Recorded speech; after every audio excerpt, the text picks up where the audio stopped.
Blok M identik dengan tempatnya anak muda ya, tapi di sini ada satu bapak sepuh yang jualan udah puluhan tahun di sini. Pak siapa namanya bapak? Pak Malin.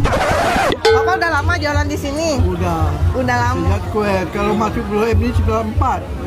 94. Iya, saya udah dagang di Blok M ini. Masih ada PD Pasar Jaya kan. Jualannya apa aja Pak? Jual soto doang. Oh, soto doang. Resep asli Padang nih? Iya. Apa orang Padang? Iya, boleh cobain. Piring Pak. Iya, piring.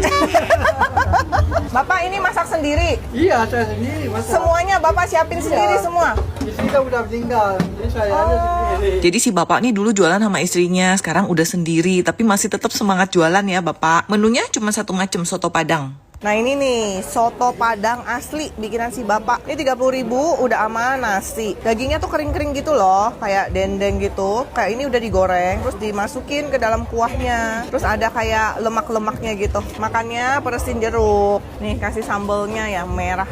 Nah, jadi merah kan. Oh, dia rasanya khas banget ya. Dagingnya kriuk-kriuk, enak. Oh, lupa ada kerupuk merah katanya nih. Kerupuk merah yang khas Padang gitu loh.